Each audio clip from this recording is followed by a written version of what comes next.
Good morning everyone! For today's video, magluluto tayo ng lomi mga guys. Ko lang ipakita sa inyo mga guys ang aking pagluluto. Ayan, yung kanto ng lomi guys ay hiwain ko ng 4 habang nasa plastic pa para hindi siya mahaba. At hindi mahirap siyang sandukin, no? For today's video. So ayan, ang aking lulutuin ngayon guys ay I think mga 10 kilo guys. 10 plastic. Sobra itong parang yung isang plastic parang 1 kilo ang laman. Basta yun na 10 ang plastic ang ating lulutuin ngayon. So malaki ito guys, malaking kaldero. Kaya naman sa sobrang pagluluto ko guys ng marami, nasanay tuloy ako ng maraming niluluto. Kaya pag nagluluto ako ng kanti lang, mga 2, 1 piraso ganyan. Hindi ko na tuloy makontrol kung konti lang yung niluluto ko. Kaya sa kasanayan kong nagluluto ng marami, dito na tuloy ako sa maraming niluluto ang aking nasanayan kaysa yung kakaunti.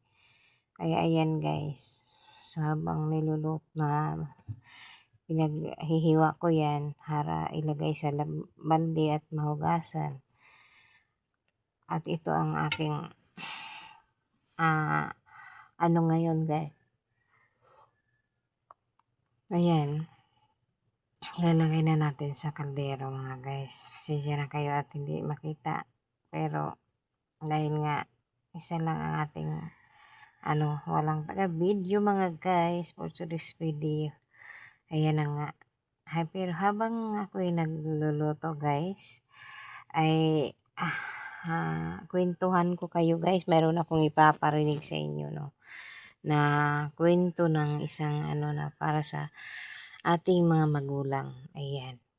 Go! Mag-cellphone maghapon, mag-basketball maghapon, aalis kakain, uwi, maga na.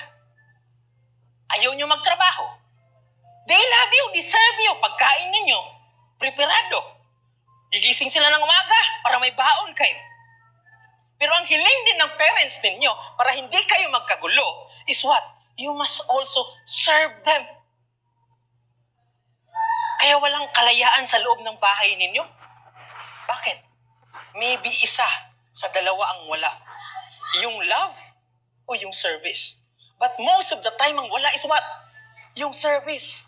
Gusto mo lang mahalin, gusto mo lang paglingkuran, pero ayaw mong tumulong. Ang tanong ko, hotel ba ang bahay ninyo? Hotel ba ang bahay nyo? Di ba pag magunta ka ng hotel, okay. Kuha ka, bayad ka, punta ka doon. Hindi mo na kailangang ilinisin pag alis mo, tama. Pero hindi ganyan sa bahay nyo.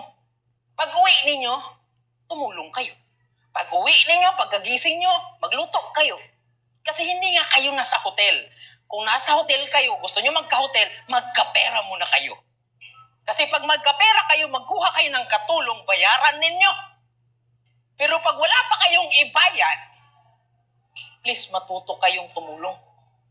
Kasi hindi kayo prinsesa, hindi kayo prinsipe na walang trono. So it means, pag uwi nyo mamaya, tanungin nyo sa sarili nyo, bakit ako pinapagalitan lagi ni mama? Maybe kulang ka saan? Sa service. Yes, you love them. Pero ang tanong, nagsaserve ka ba? Na ang gusto nyo lang mag-cellphone maghapon, mag-basketball maghapon, aalis kakain, uwi, maga na. Ayaw nyo magtrabaho. They love you, deserve you, pagkain ninyo, preparado. Gigising sila ng umaga para may baon kayo. Pero ang hiling din ng parents ninyo para hindi kayo magkagulo is what? You must also serve them. Kaya walang kalayaan sa loob ng bahay ninyo. Bakit? Maybe isa sa dalawa ang wala. Yung love o yung service. But most of the time ang wala is what? Yung service. Gusto mo lang mahalin, gusto mo lang paglingkuran, pero ayaw na ayaw mong tumulong. Ang tanong ko, ito ang tanong ko, So, ayun mga guys, ang ganda ng kwento nung napanood ko. Kaya, shinare ko lang din sa para mapakinggan natin, no? So, totoo naman mga guys na tayong mga anak o mga anak tayo, no? Sana maitanim sa ng ating mga anak yung ganong sitwasyon ba, yung give and take, tulungan, di ba? Yung hindi lang yung magulang ang nagsiserve. Siyempre, pati din yung anak na yung dating panahon guys, talaga naman yung ating mga magulang ay babangon lang ay handa na ang lahat, no?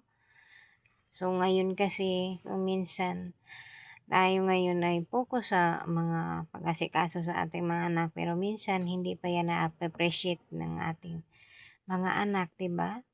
Kaya gano'n na lang ang ngayon ng ating mga buhay na kahit man lang sa maliit na mga bagay na ma-appreciate tayo kasi napapagod din tayo bilang nanay, no? Kaya ayan mga guys, ang ganda ng kwento. At ayan na nga yung aking pagluluto habang inaantay kong maluto yung aking lumi mga guys. Ay ako'y nag-video-video muna.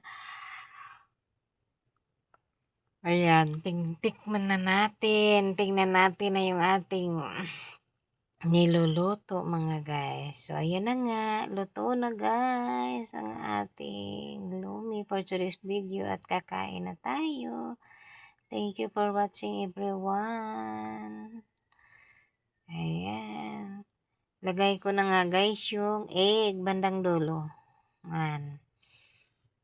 Para maging kamukhang lumi na talaga ang ating niluluto mga guys, no? So, ang itlog ay ilalagay lang yan sa bandang dulo na wala na siyang apoy para hindi siya mabuo-buo. 'Di ba yung lumi pag kumakain tayo parang mayroong mga yan, ganyan, 'di ba guys? Yan. Ang sarap-sarap mga guys, gustuhan yan din kasi pagkaluto ko nagdala din ako guys ng konti kasi nga itong mga aking mga junakis pagka nagluluto ako ay magdala ka nga gusto rin nilang tikman. Ayan mga guys. Thank you for watching. Arat na. Kainan na mga guys. Ayan. Bye.